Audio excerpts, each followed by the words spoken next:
Una de las complicaciones más frecuentes, decíamos, del trastorno depresivo, ya sea depresión endógena, un episodio depresivo mayor, la depresión reactiva, o en muchas ocasiones incluso dentro de los trastornos que se llaman actualmente bipolares, podemos encontrar definitivamente como un acompañante constante los estados de ansiedad.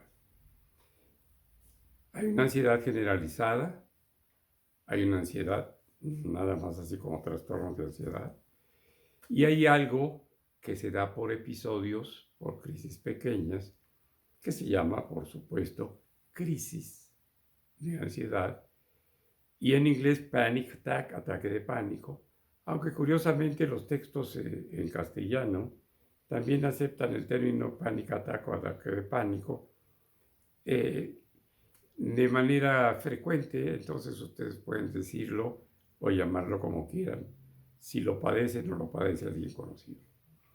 ¿En qué consiste un ataque de pánico? Vamos a echar mano del libro de diagnóstico en psiquiatría DSM-4TR, tratado revisado, en el capítulo que se llama Trastorno de Ansiedad. Deben ustedes saber que ansiedad y angustia para los médicos en términos generales es exactamente lo mismo.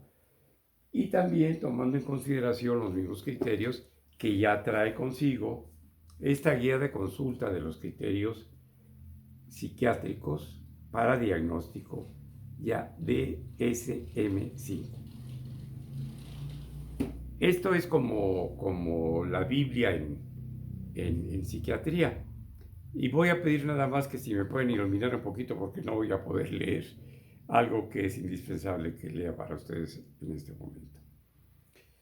¿Cuál es el criterio para el diagnóstico de crisis de angustia o panic attack?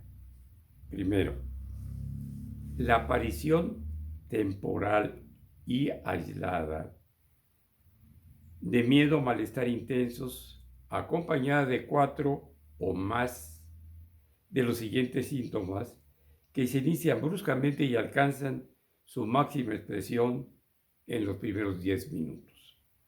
Primero, número 1, palpitaciones, sacudidas del corazón o elevación de la frecuencia cardíaca.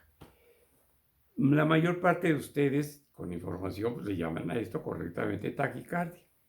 Taqui es rápido y esta frecuencia cardíaca aumentada pues, se llama taquicardia también. Entonces el primer síntoma. El segundo, sudación o sudoración, dependiendo del castellano que ustedes hablen.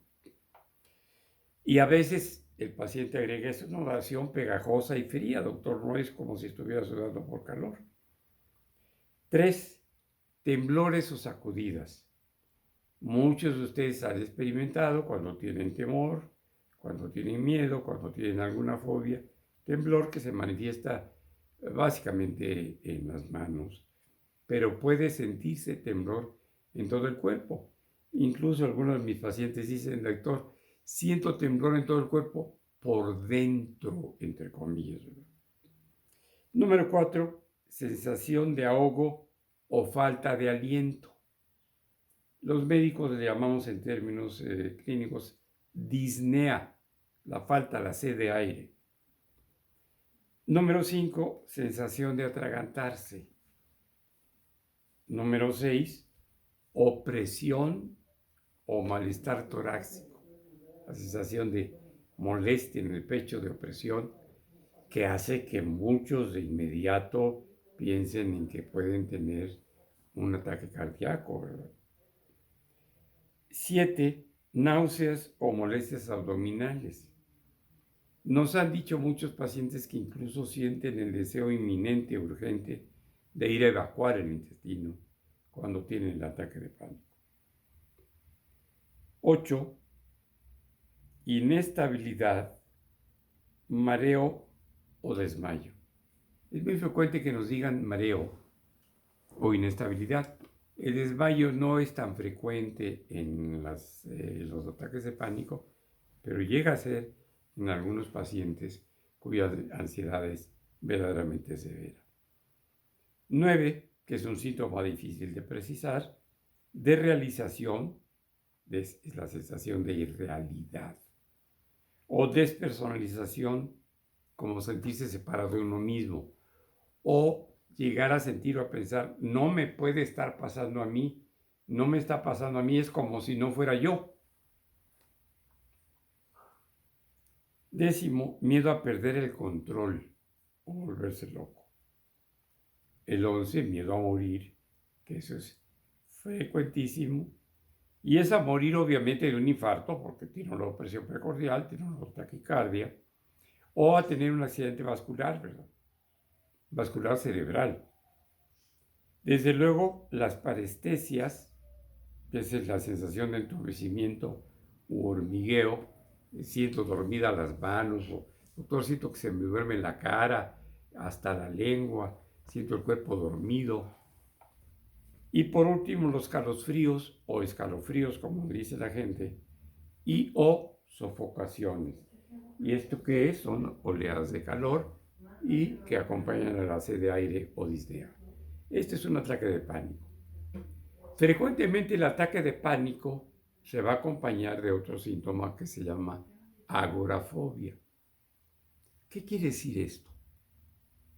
Pues todo el mundo sabemos que la fobia es un miedo excesivo, en particular hacia algo, hacia algún evento en particular, hacia algún sitio, hacia algún animal, un insecto, por ejemplo, etc. Hay una gran variedad de fobias. Pero ¿qué quiere decir agorafobia? ¿Qué es ágora? El ágora es el espacio abierto, como aquí la Plaza de la Constitución, donde los antiguos griegos en Atenas discutían su problemática o salían a pasear, pero eventualmente las reuniones ciudadanas para discutir el futuro de la ciudad, Atenas, o incluso del país, llegaban a este espacio, el ágora, que era un espacio abierto. Por eso agorafobia, en un principio, hace ya muchos decenios, se hablaba de la fobia de los espacios abiertos. Con el tiempo, el concepto se ha modificado y ya no es el horror a los espacios abiertos. Es el horror, el miedo, pánico a estar en un lugar, tener una crisis de angustia y no estar cerca de quién o de dónde les puedan prestar ayuda inmediata. ¿Dónde puede pasar esto? En algunos espacios cerrados, por ejemplo en un elevador, en el metro, en un automóvil si está usted en un embotellamiento, en un automóvil si está usted en un segundo piso y hay también algún embotellamiento o algún incidente. En el avión, hay pacientes míos, alguna vez incluso, me cubrieron mis honorarios por ir a ver a una persona en Houston que trabajaba para Petróleos Mexicanos, que ya saben que Houston es la ciudad petrolera por excelencia en los Estados Unidos. Entonces había mexicanos trabajando en las dependencias. Pero pues me pagaban el viaje para que yo fuera a ver a esto. Y cuando una de esas personalidades tuvo ocasión de ir a Europa, me tuve que ir con él porque le tenía miedo al avión. Me acuerdo que al entrar a la puerta del avión se agarró de pies y manos de la puerta y las señoritas azafatas tuvieron problema para meterlo y se fue una buena parte del vuelo apretándome la mano por el miedo que tenía al vuelo en el avión. Eso es la agorafobia. Entonces muchas veces el ataque de pánico se acompaña con alguna agorafobia y el paciente incluso no puede salir solo, ni siquiera caminar alrededor de la cuadra, o no puede estar solo como estamos ahora en el confinamiento por la cuarentena. Tiene que sentirse acompañado. Esa es la agorafobia. En los grupos de autoayuda, donde el índice intelectual de la mayor parte de los compañeros no es académicamente muy elevado, mi guía espiritual, un hombre muy sabio, le llamaba la agorafobia miedo al miedo. Me da miedo que me vaya a dar. ¿Qué? Pues el ataque de pánico. A esto nosotros médicamente le llamamos también angustia anticipatoria. Me va a pasar. me va a dar, me va a repetir. ¿Y qué voy a hacer si estoy en tal parte o estoy en aquello? ¿O qué tal si me pasa y tengo un apendicitis o algo así? Y ahorita los hospitales están saturados y no me van a recibir porque pues, le da preferencia a las personas con COVID, o me da mucho miedo ir porque los hospitales, como mi hospital de nutrición, están sobresaturados, etcétera, ¿no? Eso es el miedo al miedo, eso es la agorafobia. Y en términos generales, eso es un ataque de pánico, esa es una crisis de angustia, que muchísimas veces es el acompañante constante, frecuente de una depresión mayor. Entonces tomemos en cuenta esto porque clínicamente es muy importante diferenciar la angustia de la angustia excesiva, de la angustia generalizada y de lo que es una crisis de angustia o ataque de pánico con o sin agorafobia. Buenas tardes.